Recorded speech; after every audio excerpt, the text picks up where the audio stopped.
Hey, what's up, future authors? Austin Distel here, and I wanted to share a little insight on how to write intros to your book because maybe today you're just getting started on writing your book or at least playing it out. And I wanted to share what I've done after researching. I have a bunch of actually books right behind me. I don't know if you can see in my camera. Understanding what makes a lot of the nonfiction bestsellers interesting to read in the beginning, and why do they paint that picture of what's possible, and it resonates with your soul of like, oh my gosh, this is made for me. And so there is actually a system to doing this. There are consistencies between all of these bestsellers, and so I of course injected them into my book, Subscription Secrets: How to Enter the Subscription Economy with Strength and Find Your First 1,000 Raving Fans. And so, yeah, let me dive into how this intro is different. Number one, you need to have a hook right in the beginning. Often this is a personal story, or it is something shocking, a fact, or it is something that is contradictory to common understanding. And I want you to come out the gate strong. So make sure that you have an interesting hook. You can even test that. You can test on social media different hooks about see which of your Facebook posts with each hook get the most engagement. That's one way to test this hook. All right. And then you go right into the next page or the next paragraph even. This book is for you. Declare it. And then I want you to, expand on how that is. So let me read a little intro onto this book is for you, if for me. Chances are, if you picked up this book, you're tired of, and then what are they tired of? Chasing sales every month and having to start from zero again. You want a little more predictability in your business so you don't have to worry about if you have enough profits to pay your team, even if your sales stop. You're ready. So let me break down the three things that people will say. They'll raise their hand over and over and over again. Are you tired of? Yes. Do you want more? Yes. And are you ready for? So these three are hand raisers, that call out their internal beliefs, their internal desires, I should say more. And then how to remove pains that they commonly feel. This will resonate with the right person and declare that this book is for you. And then I want to also call out skeptics. I thought Tim Ferriss did a really good job at all of his books in calling out his skeptics. So skeptics read this. If you are concerned if your products or industry can work with subscription, the answer is a solid yes. And you'll just go into objection handling. That's basically what this is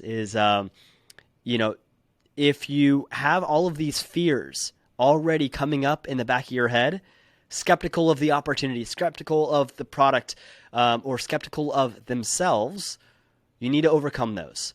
And so you need to basically call them out and say, this book is still for you, even if X, Y, and Z. All right. Then we go into the three ways this book is different. If there are already multiple books on a particular subject that you've written that you're writing on, you need to showcase why your book is different than the competition. And so I think a listicle is always a great way to pull somebody into a paragraph to read it. So you can say the three ways your book is different is 1, 2, and 3. For me personally, I really am trying to create a community around my book, and maybe you are too. And so my third one is kind of a call to action, but you're not reading this alone. Join the revolution. There are entrepreneurs just like you that are reading this book so that they can solve this problem in their life. And so, I then send them to a link to join. All right. Then we go into another commonly used section of the intro called How to Read This Book. I want you to give them direction. Is it a casual read? Is it a read that they have to go in sequential order? Is it a read that they can kind of like read, all throughout any time of the year? Or, is this for like a 90-day sprint? What is the time to read this book appropriate? So you have an idea of what that is. And I would recommend that you put this. This is a really good paragraph. Now, something that I learned after feedback on my book, because I'm writing my book in stages, right? And so I'll publish version 1 a month later after receiving feedback. I'll publish the updated version 2 and blah, blah, blah. So already I've gotten feedback that, I had my story up above all of this stuff. And people were asked like, I wish that, you would have hooked me earlier and then told me your story. So that's what I did here now. This is my version 2, where I'm talking about how to read the book first, and then I go into my story, adding credibility, building rapport, and really showcasing like why you should read this book. Because ultimately, they're thinking you have to sell them on 3 things. Number 1, sell them on the opportunity. At the highest level, they are wanting X out of that's why they're reading it. For this, it's the opportunity is subscription. Number 2, they have to believe in you are the right guide. So it's really important that you showcase your story here. And number 3 that they have to believe in is themselves. By the end of the book, they should have full confidence and clarity in the direction that they are going because they've read your book. And so remember the 3 opportunities that you must convince them that they are on the right path with.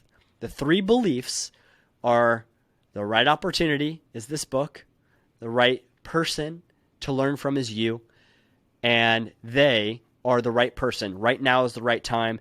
And if not this, then what? If not you, then who? And if not now, then when?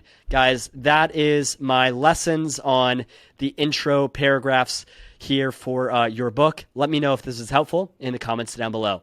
Thanks, y'all. See you soon.